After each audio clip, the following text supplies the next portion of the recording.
करने का मौका मिलता रहता है।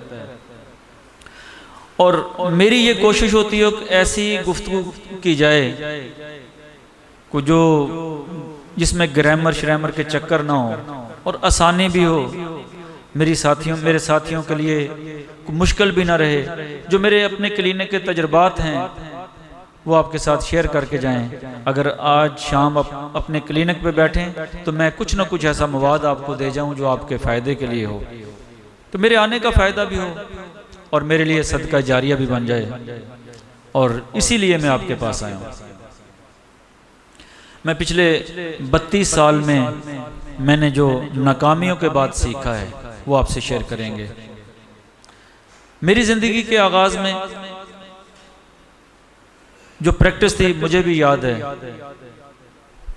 और आज अल्लाह ताला ने एक मकाम दिया है और मैंने कोशिश की इस इल्म को फैलाया जाए।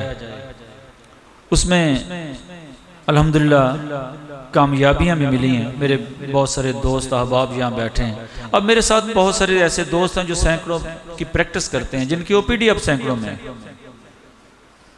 और हमने होम्योपैथी से इश्क किया है, वो इश्क आपके पास लेके आया। बड़ी ख्वाहिश थी रहीम यार खां के दोस्तों के साथ मिलने बैठने की, गुफ्तगू करने की।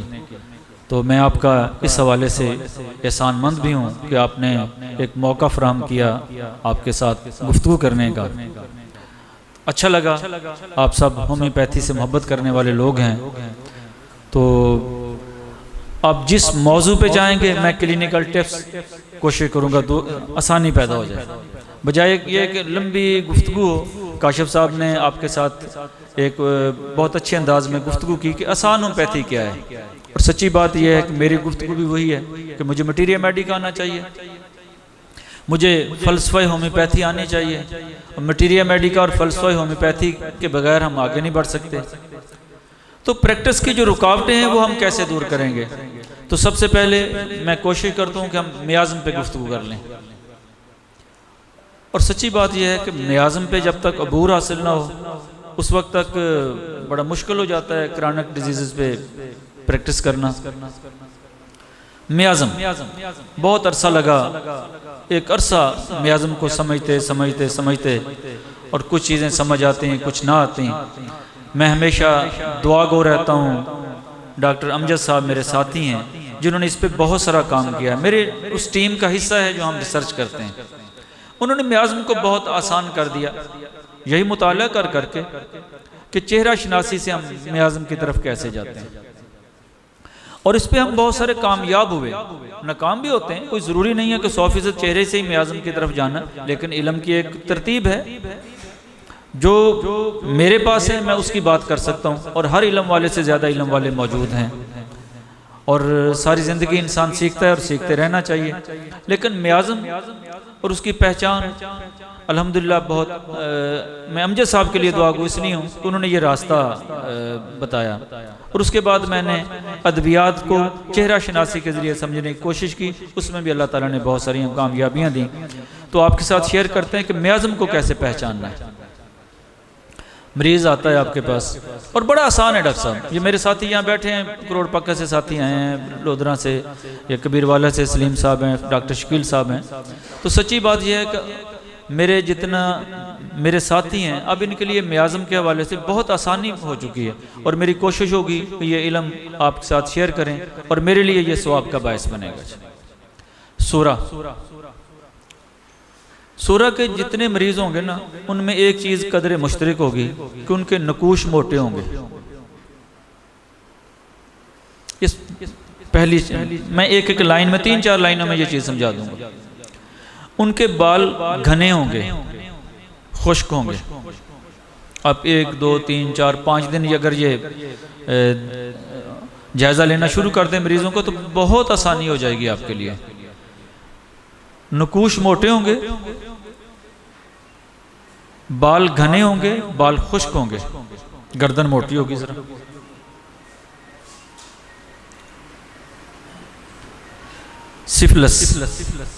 सिफिलिस का मरीज इसके बिल्कुल मुतजाद होगा।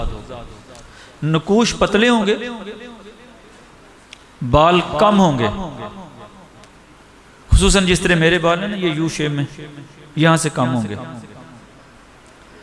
नकुश पतले होंगे, बाल बारीक होंगे और कम होंगे। जल्द पतली होगी। और जल्द का मोटा और पतला होना ये बड़ी आसानी से आप 2, 4, 5 लोगों के देखेंगे तो आपको समझ आ जाएगी। ये देखें ना चुटकी काटें, ये पतली जल्द है। और सोरा के मरीजों की जल्द मोटी होगी, वो हाथ में ज़रा ज़्यादा आएगी, मोटी जल्द होगी। जल्द का पतला होना, नकुश का पतला होना, बालों का कम होना, और अक्सर लोग सफ़ेद रंगत के होंगे, ज़रूरी नहीं है ये। और सोरा में क्या होगा? नकुश मोटे होंगे, जल्द मोटी होगी, बाल घने होंगे, बाल खुश्क होंगे। अब साइकोसिस पे आ जाते हैं। इसमें नकुश कोई बड़ा होगा, कोई छोटा होगा। कान छोटा हो सकता है, होंठ मोटा होगा निचले वाला, आंख छोटी होगी, बाल अक्सर साइकोसिस के मरीजों ने कंघी पीछे की तरफ किया होगा, बाल ऐसे सीधे उन्होंने कंघा किया होगा, सवारे ऐसे होंगे कि पीछे की तरफ ही गए ये। और जसीम लोग होंगे, मोटे लोग होंगे, और ये साइकोसिस के मरीज की जल्द कहीं मोटी कहीं पतली, एक जैसी नहीं होगी। और ये बहुत आसान पहचान है इसकी।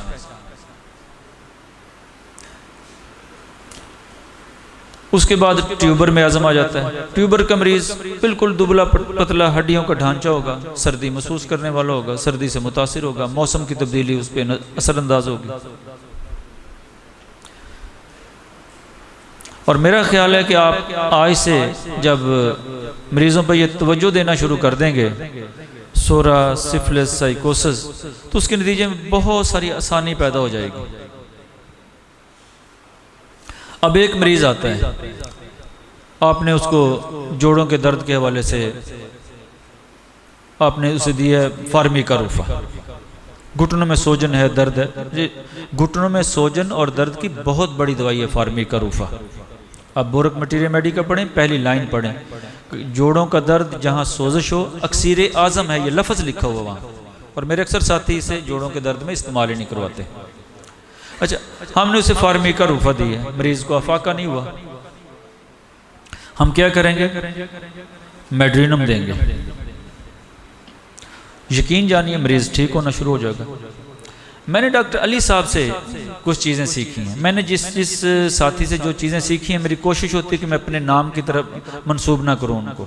जिससे इल्म लिया कम अज़ कम उसका नाम ज़रूर आना चाहिए, उसके लिए दुआ गो रहता हूँ। उन्होंने कहा जी मेड्रीनम ने काम नहीं किया तो उससे अगला में आज़म दें। अब ट्यूबर पे आ जाएं। ट्यूबर ने काम नहीं किया, उससे अगला में आज़म दें। एक्सरे पे आ जाएं, कार्सी पे आ जाएं। मेडोरिनम ने काम नहीं किया, ट्यूबर पे आ जाएं। ट्यूबर ने काम नहीं किया तो आप कार्सिनोसिनम पे आ जाएं। कार्सिनोसिनम ने काम नहीं किया तो आप फिर एक्सरे पे आ जाएं। एक्सरे काम नहीं करी, आप सोल पे आ जाएं।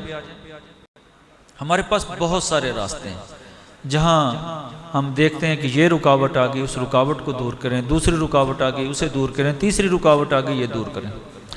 ये मियाज़म पे बात हो रही थी, वो काशिफ साहब की गुफ्तगू जब मैं सुन रहा था, तो जो सबसे बड़ी रुकावट मरीज़ों के ना ठीक होने की है ना, जो मैंने अपने 32 साल तजर्बात में सीखा है, हम मरीज़ को ये बता ही नहीं सकते कि आपका इलाज कितना अरसा लगेगा। मरीज़ को बहुत जल्दी होती है, हम भी कहते हैं कोई नहीं, अल्लाह खैर करेगा, जल्दी ठीक हो जाएंगे। मैंने कभी मरीज़ों को नहीं कहा, मैं मरीज़ को कहता इतना अरसा लगेगा। अगर आपको जल्दी है तो जल्दी घूम लें, जब आप थक जाएं तो फिर आ जाना, सब्र से इलाज शुरू कर देंगे। अब एक मरीज़ को 1.5 साल 2 साल एक केस में लगने हैं, आप उसे कहते हैं 2 माह में ठीक हो जाएंगे, दवाई खाएं, बस नहीं ठीक होगा वो मरीज़, मुमकिन ही नहीं है। हर्निया का मरीज आ गया है, लंगड़ी के दर्द का केस आ गया, अब कैसे आप उसे 2 दिन में ठीक कर सकते हैं? मुमकिन नहीं है। तरतीब लगेगी, टाइम लगेगा, उसलूब होंगे। इसलिए मरीज को ये कह दें कि वक्त इतना दरकार है, सब्र से इलाज करा सकें तो यकीनन हम मंजिल आसान है, मंजिल तक ले जाएंगे। अगर आप रोज़ाना उसकी दवाई बदलते चले जाएं, मरीज़ रोज़ाना डॉक्टर बदलता चला जाए, आप दवाइयाँ तब्दील करते रहें, मरीज़ डॉक्टर तब्दील करता रहे, तो कभी भी शफा नहीं मिलेगी। ये मियाज़म से बड़ी रुकावट ये है शफा में। दवाइयाँ नहीं बदलें, नुस्खा दुरुस्त तजवीज़ करें और उसके बाद मरीज़ को भी कह दें कि आप रोज़ाना की बुनियाद पर डॉक्टर नहीं बदलें। और ये भी मियाज़म है, ये सबसे बड़ा मियाज़म ये है, इसकी रुकावट को दूर करें। अब आते हैं वापस होम्योपैथी की तरफ, फिर एक तरतीब लगाते हैं। मैं जहाँ भी मुझे मौका मिलता है बात करने का, मैं अक्सर दोस्तों से कहता हूँ 3 चीज़ें याद रख लें। आपके पास कोई मरीज़ आता है, तशखीस ज़रूर करें। एनाटमी, फिजियोलॉजी, पैथोलॉजी, बायोकेमिस्ट्री, ये इल्म एक डॉक्टर के पास होने चाहिए, लेकिन होम्योपैथी का इल्म भी तो होना चाहिए ना। फ़लसफ़ा होम्योपैथी को भी तो नज़रअंदाज नहीं ना करना। पित्ते की पथरी का तो तशखीस के साथ पता चल गया है, अब आपने करना क्या, मियाज़म भी देना है, दवाई भी देनी है। मटीरियल मेडिका आएगा तो बात बनेगी ना। तो 3 बातें ये आप भी नोट कर लें, मैंने ये ज़ुबानी याद की हैं। और मेरी कामयाबियों के राजों में से एक राज ये है, मैं मरीज से ये पूछता हूँ, हाँ जी क्या होता है आपको? ये पहला सवाल है, होता क्या है। दूसरा सवाल, कहाँ होता है। क्या होता है, क्या मतलब, एहसास क्या है। आप माइंड सिम्टम ले रहे हैं, एहसास कहाँ होता है। आप मकामे मर्ज लोकेशन की तरफ आ रहे हैं, अजी मुझे यहाँ तकलीफ होती है, आपको इल्म होना चाहिए, यहाँ जिगर है, यहाँ पित्ता है, यहाँ तकलीफ हो रही नीचे, यहाँ अपेंडिक्स हो सकती है। कहाँ होता है, दूसरा सवाल। तीसरा सवाल, कब होता है। और ये तीसरा सवाल बहुत कीमती है,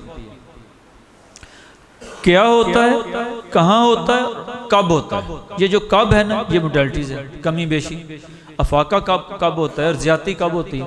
अब अगर ये कमी बेशी के चैप्टर को अच्छी तरह पढ़ लेना, होम्योपैथी आसान हो जाएगी। और सच्ची बात यह है कि आसान होम्योपैथी इसी कहते हैं। आप दलेर हो जाएं, होम्योपैथी बहुत आसान है। और ये अल्लाह के राजों में से एक राज है। आप हिम्मत करें, कमर बांध लें, आज से फैसला कर लें। डॉक्टर साहब ने महीने में 5 दवाएं, मैं सच्ची बात कह रहा हूं, मैं इतनी मोटी किताब एक निशिस्त में पढ़ने का आदी हूं। और मैंने कभी ये नहीं सोचा कि यार ये जब किताब हाथ में आएगी तो इसे पढ़ के ही सोना है। डॉक्टर जहांजेब साहब आपने मुझे किताब दी थी, अफादात होम्योपैथी, मलियाबादी की मटीरियल मेडिका, जहानिया प्रोग्राम था। डॉक्टर साहब मेरे लिए तोहफा लेके आ गए किताब। मैंने रात को 9 बजे फ़ोन किया था, मैंने कहा डॉक्टर साहब आपकी किताब मैंने मुकम्मल पढ़ ली है। गाड़ी में बैठ के पढ़नी शुरू कर दी, मगरब की नमाज के बाद फिर पढ़नी शुरू कर दी, ईशा की नमाज पढ़ी, फिर पढ़नी शुरू कर दी, किताब मुकम्मल हुई। मैंने फ़ोन कर दी, मैंने कहा जी आपकी किताब मुकम्मल पढ़ ली है। मुताले की रफ्तार भी ये होनी चाहिए। अब 25 साल मनसूबा बना लें मुताले का, ये नहीं, मुताला करें। कम से कम 4 से 5 घंटे तो मुताला होना चाहिए ना। मैं भी एक मरीज पे 1.5 घंटा लगाया करता था, किताबें खोलता था, मटीरियल खोलता था, गाइडें खोलता था। आगाज के दिनों में वो 1.5 घंटा लगा, आज मेरे काम आ रहा है। अब चेहरे से मियाज़म की तरफ जाते हैं, चेहरे से बहुत सारा नुस्खा तजवीज़ कर पाते हैं। मुताला अब भी अल्हम्दुलिल्लाह करते हैं। काशिफ साहब से बहुत कुछ सीखा है, जहां मौका मिलता है वहां सीखते हैं और हमेशा सीखने की कोशिश करते हैं। ये बात होगी, क्या होता है।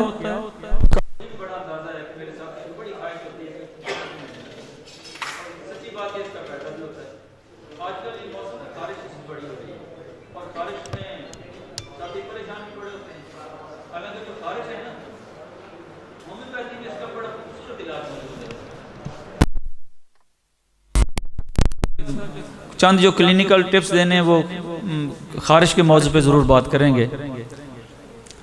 तार खारिश के वाले से पहले बात कर लेते हैं। तार खारिश में आपकी जो बड़ी दवाई है वो ग्रेफाइट्स है। और ये मेरे एक साथी को इसकी तमाम लाइनें याद हैं और इसके बड़े ही केस हैं। अगर इससे पहले आप ट्यूबर लगा दें तो कमाल काम करती है ये।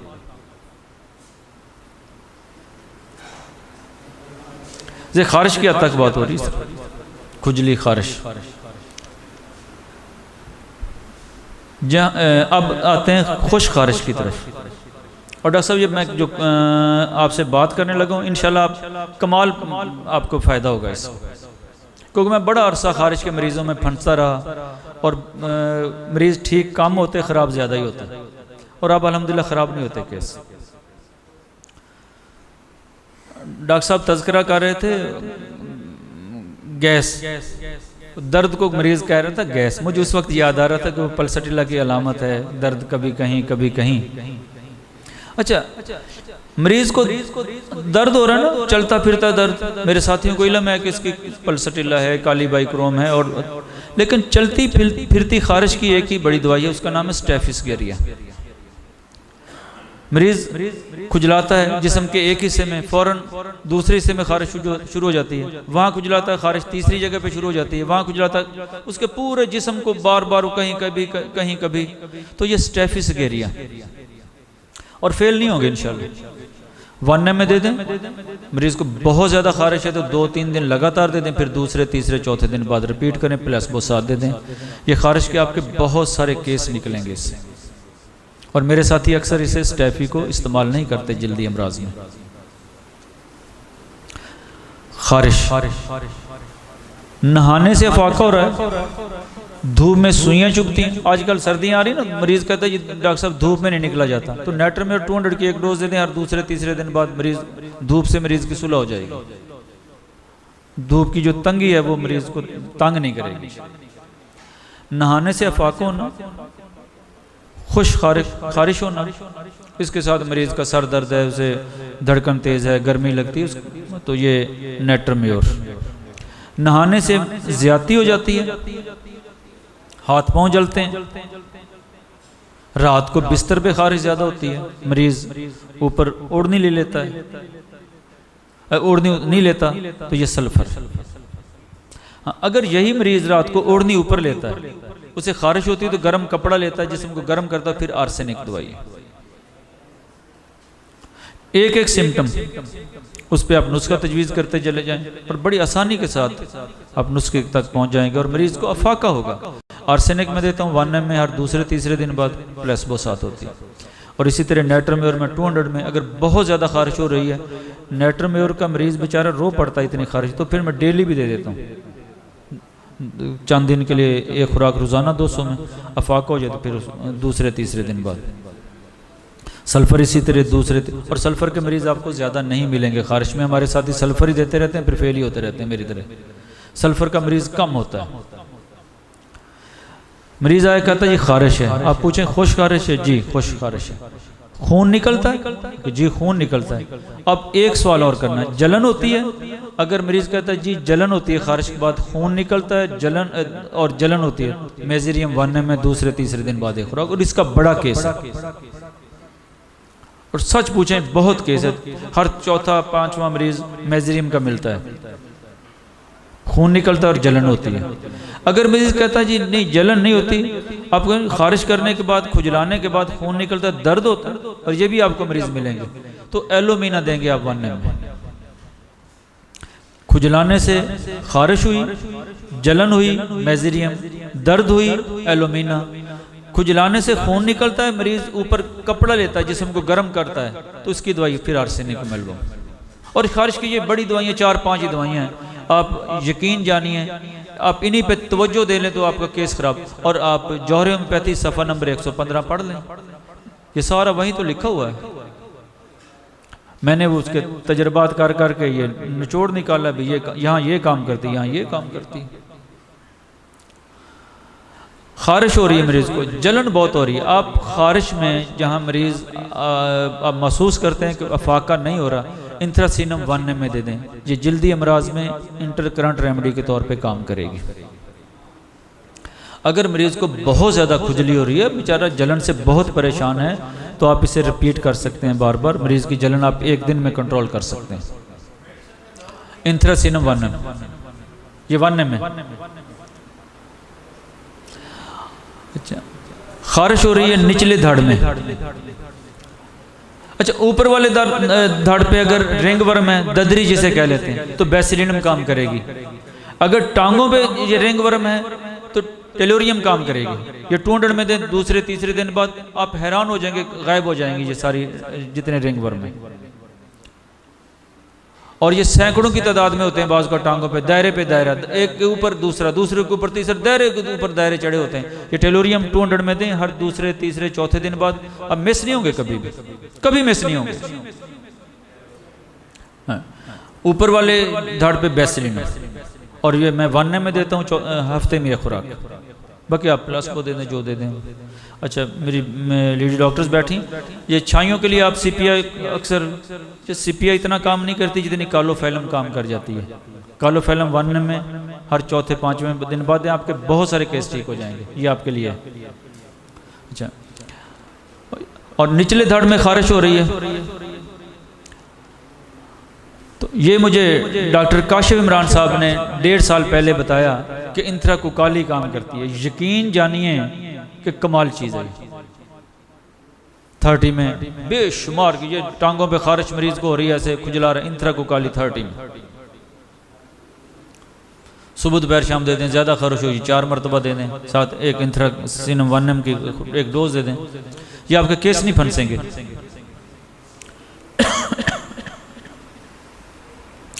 खारिश हो रही है टेस्टिस पे, हाइड्रोकोटाइल दे दें।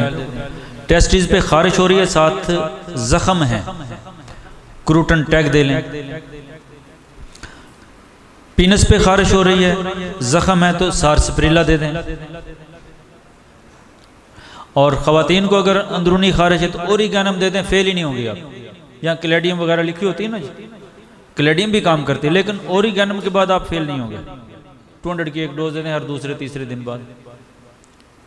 ये बड़ी आसान है होम्योपैथी, लेकिन इसके लिए थोड़ा सा तवज्जो देने की भी ज़रूरत है। और जितनी अद्वियात मैंने यहाँ तज़किरा किया है, मेरी ख्वाहिश होगी एक एक दवाई को आप मटीरिया मेडिका से ज़रूर पढ़ेंगे। जब आप इनको पढ़ेंगे मटीरिया मेडिका से, तो यकीन जानिए आप उसके खदोखाल पूरे अच्छे अंदाज में आपकी समझ आ जाएगी, आपको प्रैक्टिस करनी आसान हो जाएगी। और आपके लिए अल्लाह ताला दस्ते शफा आपको दे। ये आसानी पैदा करने के लिए आए हैं, आपने मौजू भी यही रखा है। तो खारिश के हवाले से आसानी हुई, आप जो कहेंगे उस पर बात कर लेते हैं, मुझे जो कह देंगे उस पर टिप्स दे दूंगा जी, मुझे कोई मसला नहीं। मैंने अपने जो मरीजों को देता हूँ वो मैंने आपसे बातें करनी है। फलसफे मुझे आते नहीं हैं, मुझे तो ये पता है कि मैं अपने क्लिनिक पे बैठ के जो करता हूँ वो मैंने आपको दे के जाना है। मैदा, डॉक्टर साहब किसने कहा मैदे का? वो डॉक्टर साहब खड़े हो जाए ना। अच्छा, ये डॉक्टर साहब को देखें ना ज़रा, आपके पास डॉक्टर साहब की पर्सनैलिटी का कोई भी केस आ जाए ना, सच्ची बात है मैं आर्सेनिक को ढूंढता हूँ ऐसे लोगों में। बैठ जाए डॉक्टर साहब, शुक्रिया। अच्छा, अक्सर हमारे यहाँ ये होता है, हम मैदे का मरीज़ आ गया ना, वो कहते हैं जी एच पिलोरी भी पॉजिटिव है जी, गैस्ट्रोस्कोपी भी करवा चुके हैं जी, ओमेप्राजोल 10 साल से खा रहे हैं। मरीज़ बेचारा परेशान होता है, उसने ECG भी 2-3 मरतबा करवाई होती है, दिल का मसला को नहीं, वो आपसे बातें भी बड़ी करना चाहेगा। तो मैं मरीज़ से 3 सवाल करता हूँ, बेचैनी होती है? वो कहता है जी बेचैनी बड़ी होती है। और ये मैदे के मरीजों को बेचैनी होती है, घबराहट होती है जी, घबराहट होती है, खौफ आता है, पता नहीं क्या बनेगा, पता नहीं क्या होगा, कुछ हो ना जाए। और ये आर्सेनिक होते हैं। क्या होता है, कहाँ होता है, कब होता है? तो आर्सेनिकम एल्बम 1 की आप एक डोज तीसरे चौथे दे दें। साथ चूंकि वो ज़हनी तौर पे थके हुए होते हैं, कमज़ोर होते हैं, तो काली फास 30 में साथ सुबह दोपहर शाम देता। मैं मैदे का इलाज उलूज को नहीं करता, मैं तो मरीज़ का इलाज करता हूँ। आर्सेनिकम एल्बम 1M, यकीन जानिए आपके इतने केस निकलेंगे ना, आपकी जान छूट जाएगी। ये मरीज़ जो एच पिलोरी लगे हुए हैं ना कैप्सूल खाने पे, आप उनके कैप्सूल छुड़वा देंगे। और दूसरा इस अंदाज का केस आएगा, वो कहेगा कि डॉक्टर साहब मैदे में जलन है, बड़े अरसे से तेजाबियत है, जान नहीं छूटी। जिस तरह ये डॉक्टर साहब बैठे हैं साथ नीले कपड़े वाले, आप इनको पूछेंगे प्यास लगती है, कहेंगे जी बड़ी प्यास लगती है जी। ठंडे पानी को जी चाहता है कि जी ठंडे पानी को जी चाहता है। और यहाँ भी मसला वही होगा, बेचैनी होगी, घबराहट होगी, ठंडे पानी की तलब होगी, खौफ होगा, पता नहीं कुछ हो जाना है, पता नहीं क्या होगा, कुछ हो ना जाए। यहाँ फास्फोरस दे देंगे। यहाँ भी जान छूट जाएगी मैदे की दवाइयों से, जो अरसे से लोग इस काम में पड़े हुए हैं, और ये बड़ा काम करती है। ये दो चीज़ें होगी जनरल। अब मैदे के मरीज को सबसे पहले ये पूछें कि आपको होता क्या है। वही बात गैस वाली ना होना। गैस होता है, डॉक्टर आरिफ साहब बैठे हैं, अगर डॉक्टर साहब की मिजाज के लोग हों तो कहें गैस होता है तो इनको लाइकोपोडियम देना पड़ेगी, गैस होता है पेट। अगर ये डॉक्टर सलीम साहब बैठे हैं, अगर इनके मिजाज जैसे लोग हों तो शायद ये लाइकोना और रेफनेस देना पड़ जाए। मैं यहाँ दो सवाल करता हूँ। गैस होता है, अगर इखराज होता है, मरीज जज्बे वाला है, जोश वाला है, कुव्वत वाला है, तो लाइकोपोडियम देंगे, गैस का इखराज हो रहा है। अगर गैस का इखराज नहीं हो रहा तो रेफनेस दे दें। आपके बहुत सारे केस निकल जाएंगे गैस के हवाले से। वो पेट से ऊपर है नीचे, मैं इस फलसफे को नज़रअंदाज कर चुका हूँ, पहले करता रहा हूँ, कार्बो और वो क्या लाइको और चाइना। मैंने अब चाइना के मरीज को पूछने की कौन सी ज़रूरत है आपको कि आपके पूरे पेट में गैस होता है। वो वैसे कमज़ोर होगा, खून की कमी का मारा हुआ होगा, थका हुआ होगा, उसे सांस फूल रहा होगा, पेट उसका बड़ा हुआ होगा, जिस्म उसका सूखा हुआ होगा, आप उसे दे दें चाइना, लेकिन उसके पीछे कमज़ोरी मौजूद होगी ना। आप एक सेहतमंद आदमी को चाइना दे रहे हैं जिसके पूरे पेट में गैस है, तो उसने कभी ठीक नहीं होगा। वो पर्सनैलिटी पे भी जाए, मरीज को भी तो देखें ना, गैस को नहीं देखें। जब गैसेस में ये रेफनेस और लाइको बहुत काम करती हैं, गैस के इखराज में लाइको और रुकावट में रेफनेस, और आपको बहुत केस मिलेंगे इसके। आपको दाएं बाएं जाने की ज़रूरत नहीं पड़ेगी। साथ आप मेड्रीनम दे दें, साइकोटिक केसों में सल्फ़र दे दें, नक्स दे दें आगाज़ में एक आध खुराक। और आपको जो सबसे ज़्यादा मरीज़ मैदे का मिलता है ना, हम सवालात में गलती करते हैं, क्या होता है यहाँ गलती करते हैं। जो मैंने आपको पहले आगाज़ में बात की है ना कि होता क्या होता है, ये बड़ा कीमती सवाल है। आप उसे पूछें होता क्या है। मरीज़ के साथ में बात को तो सवाल का जवाब दो, वो बोझ होता है, और ये बोझ के मरीज आपको 80% मिलेंगे। फम मैदा पे बोझ होगा, मरीज उस बोझ को गैस कहेगा, उसको तेजाबियत कहेगा, हालांकि उसे बोझ है यहाँ, और ये बड़ा केस है।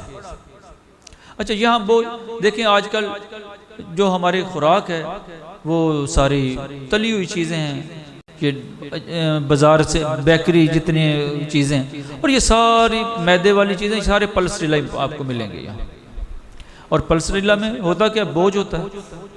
सवाल आप 2-3 कर लें, तसल्ली के लिए सवाल करने चाहिए ना। प्यास कम लगती है, मैदे पे बोझ होता है, सर भारी होता है, पाँव जलते हैं, प्यास कम लगती है। और ये पल्सरीला बहुत मिलेंगे आपको। आप उस पल्सरीला दे दें 1 में, तीसरे चौथे दिन बाद एक खुराक प्लस वो 7 दे दें, सुबह दोपहर शाम, आपका केस मिस नहीं होगा इंशाल्लाह। दूसरा बोझ ब्रायोनिया में पाया जाएगा। अच्छा, ब्रायोनिया में पल्सटीला का मरीज रोने वाला होता है, नरम दिल होगा, यहाँ गुस्से वाला होगा। आप सवाल कर लें गुस्सा ज़्यादा आता है, वो कहेगा जी गुस्सा ज़्यादा आता है। थोड़ा पल्सटीला आप 2, 4, 5 मरीजों को देखेंगे तो वो मतीन से लोग होंगे, ब्रायोनिया वाला गुस्से वाला होगा, थोड़ा चेहरे से भी अंदाजा हो जाएगा, उसे प्यास ज़्यादा लगेगी, थका हुआ होगा, कब्ज़ होगी। तो आप ब्रायोनिया 200 में दे दें, 1 में दे दें, तीसरे चौथे दिन बाद बोझ के हवाले से। उसके पाँव जलते हैं तो साथ सल्फ़र लगा दें, यहाँ मेड्रीनम लगा दें। कंगा पीछे की तरफ किया होगा तो मेड्रीनम लगा दें, नहीं किया तो सल्फ़र दे दें। कितना आसान है, आसान है ना होम्योपैथी। ये आपने सिर्फ लिखा नहीं, अमली तौर पर भी आसान है, और सच्ची बात है, ये आसान है। यहाँ तक हो गया जी। अब बोझ है मरीज को। तीसरी दवाई नक्सोमिका है। मरीज को आप एक ही सवाल, वॉशरूम बार बार जाना पड़ता है, बड़ी देर बैठना पड़ता है, नक्स दे दें। अगर तीनों दवाइयां नहीं बनती, नहीं समझ आती तो एंटम क्रूड दे दें। अब तो आसान हो गया ना, आपको एंटम क्रूड में मिल जाए। मरीज ने ज्यादा खाया होगा, उसे बोझ हो गया। तेजाबियत, तेजाबियत में आर्सेनिक आ गई, फास्फोरस आ गई, एरसवर्स बहुत बड़ी दवाई है। एरसवर्स में क्या होगा, तेजाबियत होगी, कै आएगी, मरीज कहेगा जी कड़वी कै आती, खट्टी कै आती, और दर्द भी होगा उसे। तो एरसवर्स 1 में दे दें हर दूसरे तीसरे चौथे दिन बाद। और मैंने कुछ अरसे से यहाँ H. pylori 1 में साथ देना शुरू की है तेजाबियत के केसों में, मैदे के मरीजों में। डॉक्टर अली साहब ने मुझे तोहफ़तन भेजी थी, तो उसके नतीजे में बहुत सारे जो है ना मरीज़ उनको काफ़ी फ़ायदा हुआ। H pylori 1M में कभी कभार मैं दे दिया करता हूँ पहली खुराक, तो उसका भी काफ़ी सारा फ़ायदा हुआ। जो साथ ये इस्तेमाल करना चाहें तो ये इससे काफ़ी फ़ायदा होता है मैदे के मरीज़ों में, मुस्तकिल लोग ठीक होते हैं। अच्छा, अब तेज़ाबियत में नेट्रम फास और रूबीनिया 30 में ये मेरा मामूल है और मैं अक्सर इस्तेमाल कराता हूँ और अल्हम्दुलिल्लाह इससे बेशुमार केस आपके ठीक हो जाएंगे। रूबीनिया 30 में और नेट्रम फास 30 में, ये बिला अलामत भी आप दे सकते हैं। दर्द के हवाले से मैदे में दर्द हो रहा है, खाना खाने के बाद दर्द ज़्यादा है, तो मैं काली बाइक्रोम मेरा मामूल है, मैं दूसरे तीसरे दिन बाद देता हूँ 200 में। हाँ, ये डॉक्टर नुसुल्ला चीनमा साहब मेरे बहुत अच्छे दोस्त हैं अमरपुर सियाल से, उन्होंने एक मौके पे मुझे बताया था नेट्रम फास्ट 200 फम मैदा के दर्द के हवाले से। यकीन जानिए पिछले साल 1.5 साल से आप मरीज़ का दर्द 30 सेकंड में, 1 मिनट में और 1.5 मिनट में ठीक कर सकते हैं। मरीज़ को फम मैदा में दर्द हो रहा है यहाँ, और आप उसके दाएं बाएं हाथ जिस यहाँ मर्जी नेट्रम फास्ट 200 लगा दें, ज़ुबान पे कतरे डाल दें, पुड़िया दे दें, पानी में डाल के कतरे दे दें, फ़ौरन मरीज़ ठीक हो जाएगा।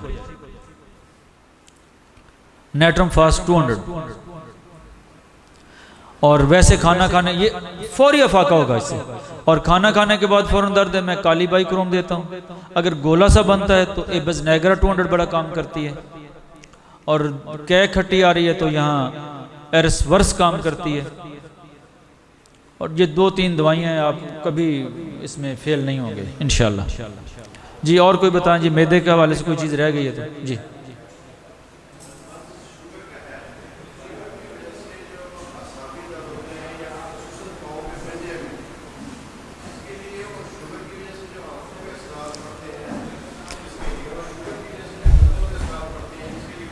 जी शुगर पे बात कर लेते हैं ना जी।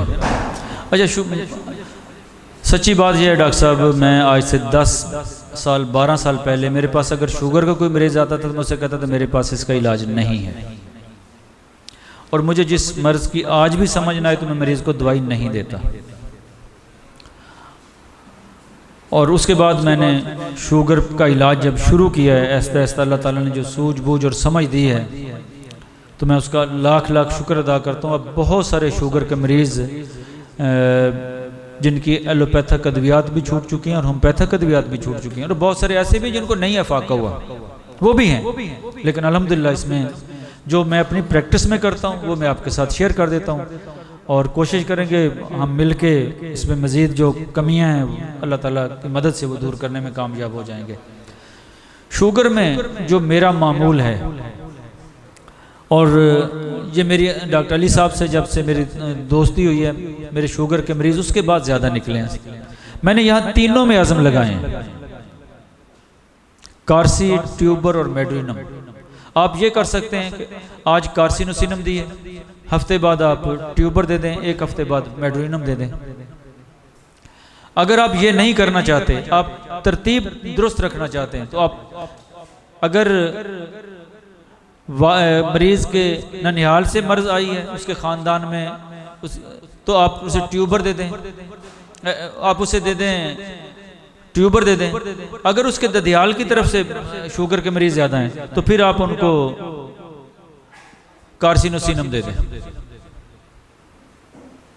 ट्यूबर और कार्सिनोसिनम। और जब तक म्याज नहीं लगाएंगे ये शुगर ठीक नहीं होगी। सबसे पहला काम ही यही करना है कि मरीज को कार्सी देनी है या ट्यूबर देनी है। उसके बाद मैंने एलेक्सानम का इस्तेमाल किया है। मैं 30 से लेके 200 और 1M तक पिछले 8-10 साल से मैंने इसके बहुत अच्छे रिजल्ट लिए हैं। वो आप अपनी तरतीब में 30 में दें, 200 में दें, 1M में दें, वो आपकी मर्जी। लेकिन जो जायज़ा लेना आपके जितने केस होंगे शुगर के, यहाँ आपको कास्टिकम बहुत नज़र आएगी। पट्ठों में खिंचाव होगा, हाथ पांव सुन्न होंगे, थके हुए और कमज़ोर होंगे। और मैंने कास्टिकम का बेदरेग इस्तेमाल किया है यहाँ, और इसके इतने अच्छे रिजल्ट लिए मैं अल्लाह का शुक्र अदा नहीं कर सकता। मैं कास्टिकम को हमेशा मैंने 1M में दिया है। हर दूसरे दिन, तीसरे दिन, चौथे दिन। और इसका डॉक्टर साहब ने जो बात की, देखिए बिनाई के हवाले से कास्टिकम बहुत बड़ी दवाई है। मेरे पास कल भी मुल्तान से अशफाक साहब आए हुए थे, मेरे पास उस वक्त डॉक्टर जावेद साहब साहिवाल से आए हुए थे। वो अशफाक साहब को मैंने कहा डॉक्टर साहब को बताएं कि आप मेरे पास आए तो कैफियत के, तो वो कह रहे मेरे बाजू पकड़ के बच्चे लेके जाते थे वाशरूम तक, मेरी बिनाई बिल्कुल ख़त्म हो चुकी थी। और बहुत सारे आई स्पेशलिस्ट के ज़ेरे इलाज रहे थे वो। आज अल्हम्दुलिल्लाह मुल्तान से अकेले मेरे पास आए थे, और उनका नुस्खा क्या था, यही मैंने उनको दी थी ट्यूबर,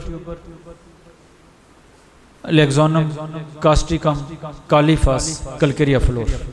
कालीफास और कलकेरिया फ्लोर 30 में थी, कास्टिकम और लेक्सोनम 1 में अल्टरनेट थी, दूसरे तीसरे दिन बाद कभी वो, और इसी दिन मियाज़म लो। नज़र उनकी ठीक हो चुकी है और बकिया मामला तो उनके ठीक हो चुके हैं, और ये अल्लाह का बहुत बड़ा इनाम है। काशिफ साहब ने पिछले दिनों गुर्दे के हवाले से कहा कि स्केल कार को मैंने बहुत अच्छा पाया, जहाँ शुगर की वजह से गुर्दे नकारापन की तरफ चले जाते हैं, शुगर की वजह से जहाँ गैंग्रीन और इस तरह की कैफियत है, स्केल कार बहुत काम करती है। और यहाँ भी आप कास्टिकम को नज़रअंदाज नहीं कर पाएंगे। अगर आप कास्टिकम को नज़रअंदाज करते हैं तो आप बहुत सारे अपने केस खराब कर बैठे। आप मरीजों सप्लाई लाइन को मुअत्तल हुई है ना, सप्लाइयाँ पूरी कर दें, फ्लो पूरा कर दें, मसाइल हल हो जाएंगे। जी और डॉक्टर साहब, हाँ जी, अच्छा शियाटिका पेन, शियाटिका पेन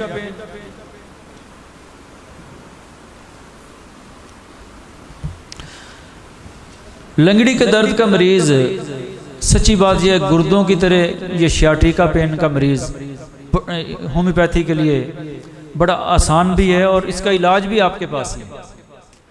गुर्दे का मरीज जहाँ कहीं भी हो ना, वो कहता चलो यार पथरी छतरी है, होम्योपैथ डॉक्टर के पास चले जाओ।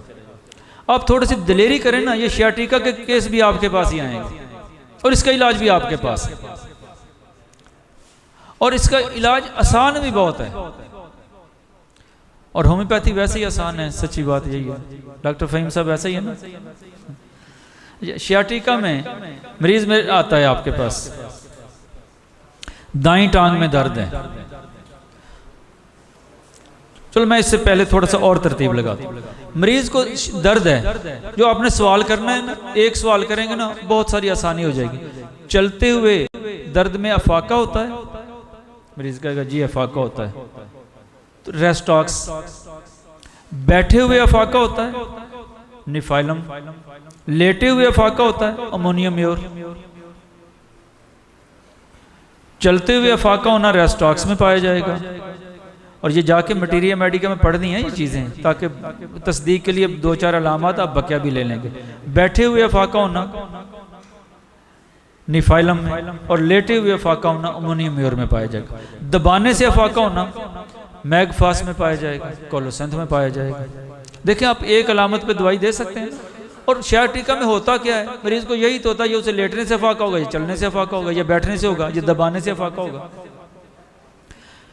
अगर ये नहीं है, आप पूछें खिंचाव होता है, वो जी टांग में पूरी में खिंचाव है जी, सुन है तो कास्टिकम दे दें। अच्छा ये जितनी दवाइयों के मैंने तो मैं 1 में देता हूँ, दूसरे तीसरे दिन बाद मरीज को दर्द ज्यादा होती 2-3 दिन लगातार। और इसके साथ इंटर करंट रेमेडी के तौर पे मैं हाइपेरिकम का इस्तेमाल करता हूँ 1 में। तो काशिफ साहब ने बताया कि बाईं टांग में अगर दर्द है और सिम्टम आपको लेने की जरूरत नहीं है, तो एक ही दवाई। डॉक्टर साहब कौन सी दवाई जी? Viscum album. और यकीन जानिए ये भी बड़ा काम करती है, ब्लड प्रेशर भी कंट्रोल कर देगी और टांग का दर्द भी ठीक हो जाएगा बाईं टांग में बिला अलामत। एक और दवाई और मेरे क्लिनिक में बहुत इस्तेमाल होती है, वेरेट्रम एल्बम शियाटिका में। मरीज की टांग ठंडी है, दाईं है या बाईं है, आप पूछते हैं टांग ठंडी तो नहीं दर्द के साथ, और ये अक्सर मरीज आते हैं वो कहते हैं ये टांग ठंडी हो जाती है दर्द के साथ, वेरेट्रम एल्बम 1 में दे दें। और जब तक उसकी टांग गर्म नहीं होगी दर्द नहीं रुकेगा। क्या होता है, टांग में दर्द होता है, ठंडी होती है ना, वो पहले वाला सवाल नजरअंदाज नहीं करता। आप होम्योपैथ हैं, शियाटिका तशखीस है, लेकिन सच्ची बात यह है कि आप तशखीस की बुनियाद पर भी चलें, साथ अलामात को नज़रअंदाज नहीं करें। अगर अलामात को नज़रअंदाज करेंगे तो प्रैक्टिस में निखार नहीं पैदा होगा और हम फलसफे को नज़रअंदाज करके आगे नहीं बढ़ सकेंगे। हानीमन ने यही तो कहा है, मरीज़ की अलामत और दवाई की अलामत मिल जाए तो दे दें। मरीज़ की अलामत क्या है? टांग ठंडी है। दवाई की अलामत क्या है? जिस्म ठंडा है। और मैंने ये सैकड़ों नहीं हज़ारों केसों में दी है ब्रेट्रामेल, हज़ारों में, और उसके बाद केस ठीक हुआ जी। शियाटिका के बाद आते हैं जी हर्निया की तरफ। मेरी कोशिश है कि वो चीज़ें आपसे शेयर करें जो आसान भी हों और मज़ा भी आए आपको प्रैक्टिस में, और सिम्टम भी। अच्छा, हर्निया में पिछले 4-5 साल से, ये तो नहीं कहना चाहिए 100%, सच्ची बात है कि 100% रिजल्ट हैं। अब शायद कोई एक आध कोई केस फंस जाए तो फंस जाए, वैसे अल्हम्दुलिल्लाह कभी केस नहीं फंसा। और एक ही सवाल करके दवाई लिख देता हूँ, सिर्फ एक सवाल करता हूँ, दाईं तरफ है बाईं तरफ? हर्निया दाईं तरफ है तो लाइको देता हूँ 30 में सुबह दोपहर शाम, बाईं तरफ है तो नक्समी का देता हूँ 30 में सुबह दोपहर शाम। आप सोचेंगे हम भी यही करते हैं, नहीं, इसके साथ आप इसे गलत कहें, ठीक है, मैं आर्निक और रेस्टॉक्स देता हूँ 200 में, आर्निक और रेस्टॉक्स। आप एक दिन आर्निक का दे दें, अगले दिन रेस्टॉक्स दे दें, एक दिन वो साथ ये नक्स और लाइको दे दीजिए। आपका केस नहीं फंसेंगे, यकीनन नहीं फंसेंगे आपके केस। और आप मेरे लिए दुआ को रहेंगे, हर्निया का केस नहीं आज के बाद फंसेगा आपको, और कमाल हो जाएगी। आप अगर ज्यादा मसला एक दिन में दोनों दे सकते हैं। जो साथी सिंगल प्रैक्टिस करते हैं वो 2 घंटे का वक्फा करके आर्निक और रेस्टॉक्स का, शाम के वक्त आर्निक का दे दें, रात को रेस्टॉक्स दे दें, मगरब तक तीनों मुकम्मल कर दें डोजें नक्स की और उसकी। यकीन जानिए आपका केस हर्निया का नहीं फंसे। अच्छा, मैं 2-3 मिनट और लूँगा, उसके बाद पित्ते की पथरी के हवाले से बात करते हैं। मैं बात वो करूं जो आसान भी हो और जिसके केस बहुत सारे होते हैं, जो हमारे पास जिसका आसान हल है। और पित्ते की पथरी का केस भी बहुत फंसता है, मुझे भी अंदाजा है। मेरा केस भी फंसा करता था कभी, अब नहीं फंसता इंशाल्लाह। एक तो आप जिस अंदाज की आपकी अपनी प्रैक्टिस है, उस अंदाज को नहीं छोड़िएगा।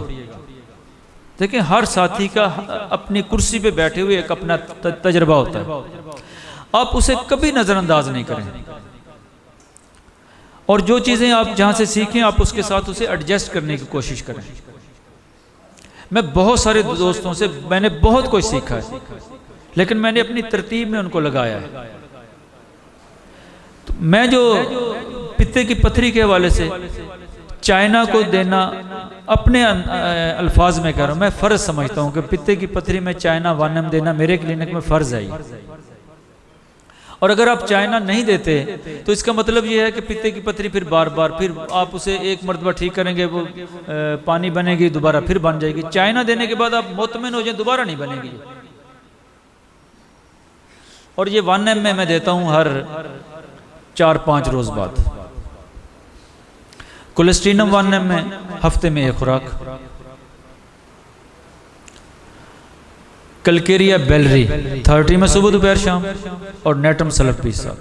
डॉक्टर साहब, आपका मरीज कभी आपके ये नहीं कहेगा कि मुझे फर्क नहीं पड़ा, और ये नहीं कहेगा आराम नहीं है।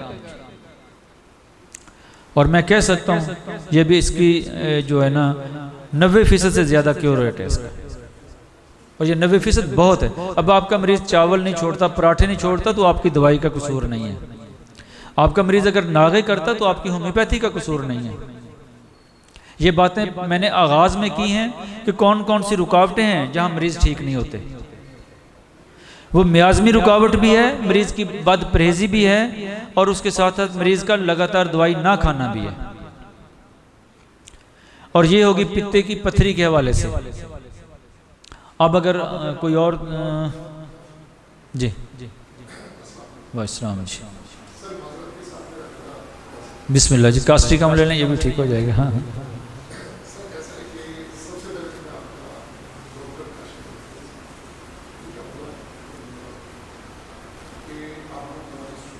बिस्मिल्लाह।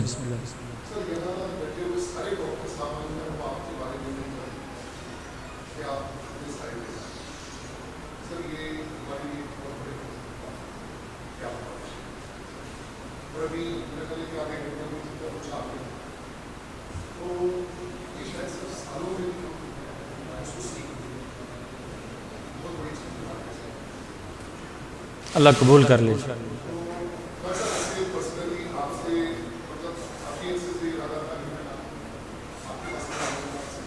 जी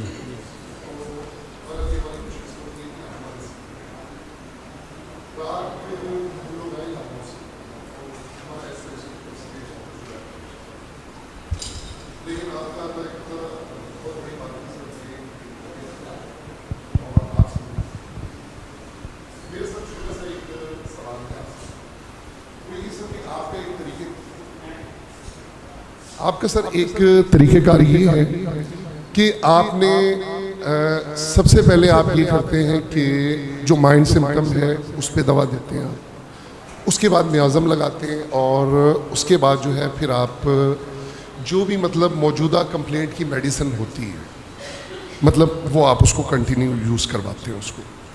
अच्छा सर, मैं ये पूछना चाह रहा हूँ कि बाज़ औक़ात ये होता है कि एक ही मेडिसिन जो है वो तमाम सिम्टम्स को कवर कर लेती है, तो अगर वहाँ क्योंकि कोई भी मेडिसिन है सर उसका कोई ना कोई म्याज़म तो है, मतलब विदाउट म्याज़म तो कोई नहीं। हाँ, इसमें डीप एक्टिंग शार्ट एक्टिंग जो है वो हम कह सकते हैं उसमें कि भाई ये इसमें थोड़ा सा फ़र्क होता है कि कोई दवा जो है वो थोड़े टाइम के लिए काम करती है और कोई दवा ज़्यादा टाइम के लिए काम करती है। तो अब जैसे मेरा एक केस था वो लाइकोपोडियम 30 से तकरीबन क्योर हो गया सर, बहुत बड़ा केस था वो, यानी वो सालों से जो है वो चल रहा था हॉस्पिटल्स में डॉक्टर्स में, लेकिन माशाल्लाह 8-10 माह से वो बच्चा बिल्कुल क्योर हो गया। तो मुझे ये बताएं सर कि इसमें म्याज़म जो है वो लाजमी म्याज़मेटिक दवा लाजमी देनी है या मतलब अच्छा दूसरी सर मुझे कन्फ्यूजन ये है, आपके सर बहुत ज़्यादा लेक्चर नहीं है, थोड़े से लेक्चर हैं, बहरहाल वो मैंने सब सुने, मैंने बहुत अच्छे तरीके से मैंने सुने उसमें, तो उसमें सर अपने तरीके से तो आपने बड़ा सिंपली बताया कि इस तरह कर लें, लेकिन कन्फ्यूजन ये होती है म्याज़म को समझना सर बहुत मुश्किल होता है। जी बिस्मिल्लाह। डॉक्टर साहब ने कह रहे हैं कि म्याज़म लगाना ज़रूरी है, ये आगाज़ में जो गुफ्तगू हुई है उसमें इसका जवाब मौजूद था कि जहाँ रुकावट आएगी वहाँ देगा। सर मैं डॉक्टर खालिद महमूद भट्टी साहब और डॉक्टर शाहिद नदीम साहब इनका बहुत शुक्रगुजार हूँ कि इन्होंने आपको इनवाइट किया और हमसे आपकी मुलाकात कराई। RSDF की पूरी टीम का शुक्रिया। बिस्मिल्लाह। तो डॉक्टर साहब ये है कि जहाँ रुकावट आएगी तो उसे दूर करेंगे ना, अगर रुकावट ही नहीं तो दूर कैसे करेंगे आप। कराना कमराज और एक्यूट में फ़र्क, लाइको को आपने तज़किरा किया, लाइको गहरी दवाई है ना, अगर उसके साथ भी आप एंटी म्याज़मेटिक मेडिसिन लगा देंगे तो रफ्तार तेज़ हो जाएगी, आपके साथ तामन ही करेगा ना जी। अब मेरा एक केस है करोड़ पक्का से, ब्रेन ट्यूमर का केस है, मैंने कलकिरिया कार्ब अकेली दी, मैंने कोई म्याज़म नहीं वहाँ दिया, कलकिरिया कार्ब बहुत गहरी दवाई है, 1 में दे रहा हूँ, चौथे केस तकरीबन 80% ठीक हो चुका है, मैंने उसके साथ कोई म्याज़म नहीं लगाई है। आप जब अपनी प्रैक्टिस कर रहे होते हैं सिचुएशनल अंदाज में भी तो चलते हैं ना, मौजूदा कैफियत क्या है, मैंने वही देखा, एक मेरी तरतीब है, एक आपकी अपनी सीट पे बैठी हुई तरतीब है, डॉक्टर साहब की एक अपनी तरतीब है, आप अपनी तरतीब को नहीं छोड़ेंगे, उसमें जो इल्म आप मटीरियल से ले रहे हैं, लेक्चर से ले रहे हैं, आप मुताले से ले रहे हैं, साथ उसे शामिल करते चले जाएँ ताकि मिल के हम अल्लाह की मखलूक के साथ भलाई बेहतर अंदाज में कर सकें। टारगेट तो वही है ना जी, आप मरीजों की भलाई कैसे कर सकते हैं और अल्लाह की रज़ा के लिए आपने काम करना है, इसके अलावा तो कोई और चीज़ से तो पनाह मांगनी चाहिए ना कि बंदे का टारगेट ही कोई और हो। एक ही तो टारगेट है, मेरा अल्लाह राजी हो जाए, उसकी मखलूक की खिदमत कर लें, 4 दिन की तो जिंदगी है, आपकी एक एक छोटी छोटी चीज़ों का हिसाब नहीं अल्लाह ने लेना। फमन यामल मिस्काल ज़र्रतिन खैरन यारा व शर्रन यारा, वो क्या है, यही तो है ना, मेरा यहाँ खड़ा होना, मेरी गुफ्तगू करना, मेरा क्लिनिक पे बैठना, आपका यहाँ बैठना, आप बातें करना, ये अल्लाह ने ऐसे ही हमें पैदा कर दिया। वो कहता है मैं आपको ऐसे ही जन्नत में भेज दूंगा, उसके लिए कुछ ना कुछ तो जमा तफरीक करेगा ना, वो भी, हम भी तो हिसाब करते हैं, उसने नहीं करना, बस उसकी रहमत की उम्मीद रहनी चाहिए। तो डॉक्टर साहब 12:30 तकरीबन हो चुके हैं, तो मैं अल्लाह से दुआ गो हूँ अल्लाह ताला ईमान और सेहत की सलामती अता करे, कामयाबियाँ और कामरानियाँ अता करे, अल्लाह ताला बहुत सारी भलाइयाँ अता करे। नशा पिला के गिराना तो सबको आता है, मज़ा तो जब है जो गिरतों को थाम ले साकी, कटी है रात जो हंगामाए खागिस्तरी में तेरी सहर करीब है, अल्लाह का नाम ले साकी। अस्सलामु अलैकुम रहमतुल्लाह।